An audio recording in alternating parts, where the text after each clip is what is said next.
किसान भाइयों नमस्कार। स्वागत है आपका हमारे यूट्यूब चैनल धाकड़ एग्रीकल्चर में।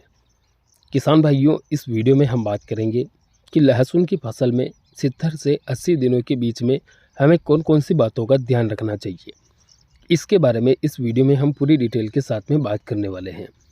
अगर आपकी लहसुन की फसल भी 70 से 80 दिन की हो चुकी है तो आप इस वीडियो को अंत तक ज़रूर देखें ताकि आपको एक महत्वपूर्ण जानकारी समझ में आ सके।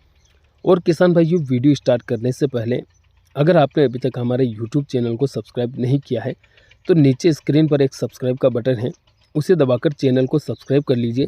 साथ ही किसान भाइयों, वीडियो को लाइक और अधिक से अधिक किसान भाइयों तक शेयर जरूर कीजिए। किसान भाइयों, अगर बात करें लहसुन की फसल के बारे में तो इस समय पर बहुत सारे किसान भाइयों की लहसुन की फसल तो 60-70 दिन की हो चुकी है और कुछ किसानों की फसल ऐसी है जो अभी तक 50-55 दिन के आसपास है। आपकी लहसुन की फसल कितने दिन की है कमेंट करके ज़रूर बताइए। अब किसान भाइयों, अगर आपकी लहसुन की फसल 60, 70 या फिर 80 दिन की हो चुकी है तो आपको कुछ मुख्य बातों का ध्यान रखना चाहिए, जिसमें सबसे पहली चीज़ आपको ये ध्यान में रखना है कि आपकी फसल में किसी प्रकार की बीमारी तो नहीं है, क्योंकि अक्सर 70-80 दिन की स्टेज पर लहसुन की फसल में थ्रिप्स और जलेबी रोग का अटैक होता है, जिससे पूरे पौधे में जलेबी बनना शुरू हो जाती है, यानी कि पौधा पूरी तरीके से गोल गोल घूम जाता है और पौधा वहीं का वहीं ख़त्म हो जाता है, यानी कि पौधे की ग्रोथ भी नहीं बढ़ती है और पौधे के अंदर कंद भी नहीं बनता है। तो अगर आपकी लहसुन की फसल में 70-80 दिन की स्टेज पर किसी भी प्रकार के थ्रिप्स या फिर फंगस या जलेबी रोग की समस्या है तो आपको उसके लिए स्प्रे करने की आवश्यकता है। स्प्रे में आप किसान भाइयों सिजेंटा की एलिका इसका स्प्रे कर सकते हैं कीटनाशक के तौर पर, और फंगीसाइड बैक्टीरियासाइड के रूप में आप धनुका की कोनिका का स्प्रे कर सकते हैं। किसान भाइयों, एलिका आप 8 ml पर टंकी के हिसाब से स्प्रे करें या फिर 10 ml पर टंकी के हिसाब से स्प्रे करें, और कोनिका को आप 25 ग्राम प्रति टंकी के हिसाब से स्प्रे करें।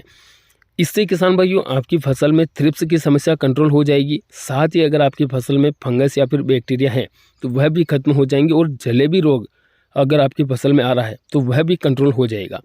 हालांकि जो पौधे जलेबी रोग से ग्रसित हो चुके हैं वो कंट्रोल नहीं होंगे, लेकिन आगे आपकी फसल में जलेबी रोग नहीं आएगा, तो आप ये काम कर लें। दूसरी चीज़ आप ये ध्यान में रखें कि अगर आपकी लहसुन की फसल में पिलासपन की समस्या है तो आप अपनी लहसुन की फसल के अंदर कैल्शियम नाइट्रेट खाद का उपयोग कर सकते हैं। कैल्शियम नाइट्रेट खाद के अंदर कैल्शियम और नाइट्रोजन 2 चीज़ें पाई जाती हैं जो आपकी फसल में पीलापन को दूर करेगी। साथ ही साथ कैल्शियम जो है पौधे को मजबूती प्रदान करेगा। तो आप 70-80 दिन के बीच में कैल्शियम नाइट्रेट का उपयोग भी कर सकते हैं। इसके अलावा अगर आपने सिंचाई नहीं की है तो सिंचाई कर सकते हैं। बहुत सारे किसान भाई ज़्यादा पानी लगा देते हैं या फिर कम पानी लगाते हैं, उससे भी काफ़ी ज़्यादा समस्याएं आती हैं। तो आप अपनी ज़मीन के हिसाब से सुनिश्चित करें कि फसल को अगर 70-80 दिन की स्टेज पर पानी की आवश्यकता है तो आप सिंचाई कर सकते हैं।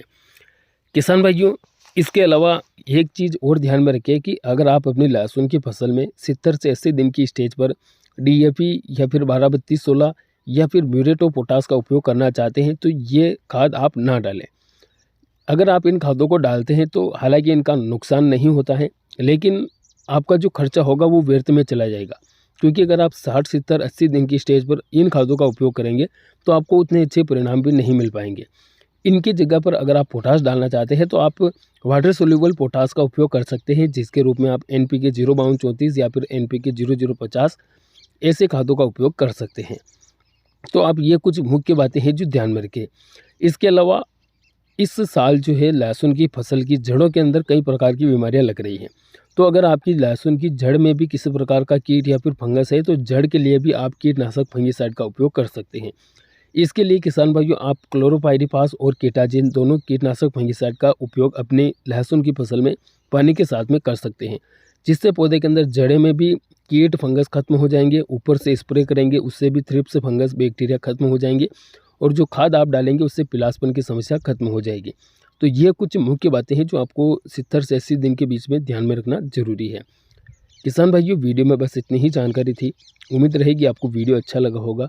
वीडियो अच्छा लगा तो वीडियो को लाइक ज़रूर करें और हमारे चैनल को सब्सक्राइब जरूर करें। धन्यवाद। जय जवान जय किसान।